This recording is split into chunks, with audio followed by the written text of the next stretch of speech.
يلا بسرعة بقى حبايب قلبي عشان ما عندناش وقت. حضري مبلغ محترم في ايدك كده عشان ننزل نجيب حاجات رمضان، عشان خلاص مفيش وقت. من بعد النهاردة قدامنا 15 يوم. يلا بقى حبيبة قلبي اعملي لك ميزانية حلوة كده، او روحي مثلا شوفي حد تستلفي منه مبلغ محترم، او تحاولي بقى تخشي جمعية وتقبضها الاول وتقبضي لك بقى مبلغ محترم كده. يلا حبيبه قلبي عشان احنا مطلوب مننا في رمضان 30 فرخه، 30 كيلو لحمه، حوالي كده 10 كيلو ممبار، حوالي مثلا 10 كيلو كبده. ويمش رمضان بقى، يا سلام، رمضان مش هيعدي من غير يمش رمضان. البيض يا جماعة، البيض بتاع السحور لازم طبعا نجيب بيض بتاع 5 6 كراتين بيض ونسلقهم كده ونحطهم في الفريزر عشان احنا ما عندناش وقت في رمضان نسلق البيض. والشعرية يا جماعة، الشعرية ولسان العصفور. يلا بقى عشان نجيب 5 كيلو لسان عصفور و5 كيلو شعرية عشان نلحق بسرعة نسلقهم اليومين دول، عشان نعينهم في برطمانات كده في التلاجة. ما انا ما عنديش وقت عشان اقعد احمر في رمضان، ما عنديش وقت يا جماعة.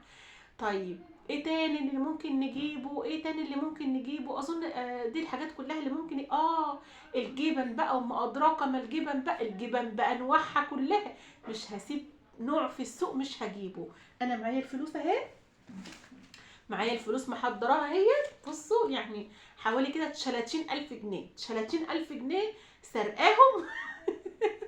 سرقاهم عشان خاطر ايه؟ سرقاهم مستلفاهم، عامله جمعيه بقالي كام سنه عشان اروح اجيب حاجات رمضان. ايه يا جماعه، ايه يا جماعه، ايه اللي انا بشوفه ده؟ ايه المهازل اللي الواحد بيشوفها على اليوتيوب؟ انا خلاص هتجنن اقسم بالله. انا بقيت اقول لا، ده انا راح ادفن نفسي في التراب صحي. من بعد اللي انا بشوفه ده. ايه يا جماعه، ايه 30 فرخه و30 كيلو لحم؟ هو رمضان 30 يوم لازم 30 اكله لحمه وفراخ؟ ايه يا جماعه، ايه يا جماعه. بص حبيبه قلبي عشان بس ما تتوهش مني، عايزاك تصلي على النبي وتحط اللايك وتشتركي في القناه. الهي تنجبري وتنسيتش يا رب، اللهم امين يا رب العالمين. ويصلح حالك على مجهودك الرائع اللي بتعمليه معايا، والكلمه الحلوه اللي بتكتبها لي وتقبلي بخاطري بيه. حط اللايك، ربنا يصلح حالك. طب يا ام زاد، انت معنى كلامك كده ان انت شكلك كده بتتريق؟ والله العظيم بتريق، والله العظيم بتريق. ايه يا جماعه، والله العظيم المحلات في رمضان ما بتقفل، والله السوبر ماركت ما بيقفل، السوق ما بيقفلش والله. طب معنى كده يا ام زاد ان احنا كلامك كده ان احنا ما نخزنش رمضان؟ مين قال ان احنا ما نخزنش حبيبه قلبي؟ والخزين مش معناه رمضان، رمضان ده 30 يوم، 30 اكله. ده والله العظيم انا لما باجي احسبها الاقي نفسي في الايام العاديه بصرف على الاكل والشرب اكتر من رمضان. تخيلوا، رمضان مش معنى ان احنا بنقول رمضان مصرفه كتير ان رمضان مصاريفه كتير على الاكل والشرب بس. رمضان ده مثلا في كحك العيد، رمضان ده في لبس العيد، رمضان ده في يميش، رمضان ده مثلا في اكل وشرب، فراخ ولحمه. طيب هتحسبي الحاجات دي كلها تلاقي مصاريف كتيره شويه. بس لو حسبتي موضوع الاكل بص اركني اللبس واركني الحاجات دي، الحاجات دي التانية ماشي. لكن تعالي بقى نتكلم في الاكل والشرب. احنا عندنا 30 اكله في رمضان. هو لازم 30 اكله في رمضان ان انا من دلوقتي اروح اتخانق خناقه مع جوزي؟ انتوا عارفين آه، ناس جيراننا هنا وقرايبنا بيقولوا لي ايه لما يعني عارفين المشاكل بيني وبين جوزي كده، يقولوا لي خلي بالك عشان دي خناقه رمضان. خلي بالك عشان دي خناقه رمضان. ولازم كل سنه في خناقه رمضان. طب ليه كل سنه خناقه رمضان؟ عشان الست بتتخانق مع الراجل، عشان الراجل مش مكفي المصاريف يعني، بيطلع طول النهار على قده، يا دوبك بيجيب المصروف، اذا كان بياخد 200 بياخد 300 يدوهم في ايد مراته في البيت، يا دوبك بتمشي الدنيا بس مش عارفه تجيب خزين رمضان. والله يا جماعه احنا ما هنجوع في رمضان، ده رمضان بيجي بخيره، رمضان بيتنا هيبقى مسطور. مش هتجوعي بس بعقل، نجيب حاجتنا بعقل. هات يا ست شويه طماطم فرزيهم للسنه مش رمضان بس. والله رمضان لو حسبت هتلاقي بياكل اقل من الايام العاديه. في الايام العاديه انت ممكن تجيبي فرخه تعمليها كلها، يلا اللي مش هياكلوه دلوقتي هياكلوه كمان حبه لما يجوعوا. لكن في رمضان احنا لو جبتي وركين عملتهم لعيالك والله العظيم هيتبقى منهم. ده انت مجرد ما تشربي كوبايه العصير ولا كوبايه تمر بلبن ولا تاكلي بلحيه كده بتلاقي اصلا نفسك، لان المعده مش شغاله طول النهار، بتيجي تلاقي نفسك السده. هنودي فين الاكل؟ وتيجي بعد الفطار لازم القطايف والكنافه والحلويات والمكسرات والمش عارفه ايه. هنودي فين ده كله؟ اعملي، مش هقولك ما تعمليش. النهارده عملت كنافه، بكره هعمل قطايف، بعد بكره هعمل مثلا جلاش، هعمل رز بلبن. بس اخد كل يوم حاجه، مش لازم كله في يوم واحد. والله ولا الاصناف اللي بتتحط على الاكل في رمضان يا جماعه، لازم ممبار مع سمبوسه مع فراخ مع لحمه، لا ده ناقص كمان يحطوا جنبه سمك. الواحد بيشوف حاجات. طب وفي الاخر محدش بياكل، الناس اصلا مجرد ما تشرب كوبايه العصير بطنها بتتقفل، لان انت معدتك مقفوله طول النهار، معدتك مش شغاله. فالاكل ده كله ايه؟ يتلف ويتحط على الزباله، في الزباله. النعمه اللي الناس مش لاقيينها، النعمه اللي الناس والله العظيم في ناس بتدور في الزباله وتاكل منها عشان مش لاقي اكل تجيبه. ماشي. طيب يبقى في الاخر اعمل لي 5 6 7 8 تصناف والم الاكل ده ارميه في الزباله. ليه؟ ما هو العيال مش هياكلوا الاكل البايت، كفايه بقى، هرميه بكره اعمل صابح. فعشان كده الناس ايه، خلاص بتجري قوي تجيب خزين رمضان. خزين رمضان ايه اللي بالافطره ده يا جماعه؟ مش بالافطره ده، رمضان ما بياكلش زي ما انتم شايفين قوي كده. والله العظيم حرام، التبذير زياده عن اللازم حرام. هناكل فراخ وهناكل لحمه وهناكل سمك بس بكميات. ده انت في العادي لو بتجيبي كيلو لحمه، في رمضان هتجيبي نص كيلو لحمه، والله زي ما بقول لك كده. ولا السوبر ماركت والجبن بقى واللانشوهات والحاجات هنجيب برضو، ما فيش، هنجيب للعيال ونفرح العيال، بس هنجيب برضو بالحاجات اللي على قدنا يا جماعه. مش لازم نروح نسرق بنك عشان نجيب. انا والله الواحد بيشوفه، انا خلاص بقى يعني انا معايا مثلا 3 4000 جنيه، بقول مثلا هنزل اجيب مثلا شو، اجيب رز، اجيب دقيق، اجيب سمنه، الخزين اللي يستر بيتي، الحاجه اللي انا معتمده اللي هاخدها كل يوم اللي بجيبها، خزين كده بجيبه يستر بيتي. لكن مش لازم 30 فرخه، لازم 30 كيلو لحمه، لازم 40 كيلو سمك، لازم مش ايه يا جماعه، بالراحه على نفسكم شويه. والله العظيم رمضان مش كده، رمضان مش. ولازم بقى اجيب الشعريه ولسان العصفور احمرهم عشان ما عنديش وقت في رمضان، والبيض لازم اجيب البيض اسلقه عشان ما عنديش وقت اسلقه في رمضان. او انت في رمضان ايه اللي هتنشلي؟ يعني انت دلوقتي في رمضان هتنشلي ولا ايه اللي يجرى لك يعني؟ ما في رمضان هنقوم ونعمل كل حاجه. ده احنا في نص ساعه انت بتخشيها المطبخ بتلاقي نفسك بصي عامله كل حاجه. والاصناف اللي احنا بنشوفها، مش لازم ممبار مع محشي مع جلاش مع سمبوسه مع وكل حاجه كميات، والاخر ده كله على الزباله. طب ما اللي انت بترميه في الزباله ده، طب ما انا هقول لك على حاجه، اعملي الاكل لو انت مقتدره، اعملي اكل باصناف زي ما انت بتعملي وطلعي منه وجبات لله. والله العظيم ربنا هيكرمك وهيفتحها في وشك. ودلعي بيتك كل يوم واعملي اكل كل يوم، كلي على قدكم وطلعي الباقي لله، احسن ما ارمي في الزباله. اللي انت بترميه في الزباله في ناس مش طايله تشمه، في ناس بتبقى ماشيه تشم ريحه الاكل في الشوارع ومش عارفه تجيبه، الاكل اللي انت بتستهدري بيه وترميه. والاسواق يا جماعه، هو السوق هيقفل في رمضان؟ طب ما احنا هننزل السوق وهنشتري خضار. الناس اللي ما لحقتش يعني، اللي ما عرفتش تجيب، على فكره احنا بنجيب الخضار نخزنه مش عشان رمضان بس. يعني انا واحده مخزنه بسله، مخزنه مانجا، بس بجيب الحاجات في الموسم بتاعها لان هي مش بتبقى موجوده طول السنه.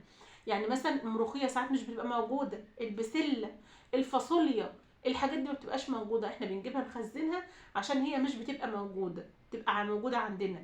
الطماطم بنخزنها طول السنه عشان الطماطم بيجي لها وقت بتضرب، بتغلى، فاحنا بنجيبها وهي رخيصه بنخزنها عندنا. لكن حكايه ان انا اجيب رز واحمر شويه رز وعينهم في التلاجة، واجيب لي بقى 5 كيلو صنع عصفور واحمرهم، واجيب 5 كيلو شعريه واحمرهم، واجيب 3 4 كراتين بيض واسلقهم. ليه يا جماعه؟ هو انا انشليت لما هجيب كنكه قد كده واحط فيها قنبضايه واسلقهم؟ اه. وما ينفعش خالص، ما ينفعش خالص ان احنا ناكل اكل حرش في رمضان. ليه يا ليه يا قلبي ما ينفعش؟ ليه؟ ايه اللي هيحصل يعني؟ مش هنموت؟ والله ما هنموت.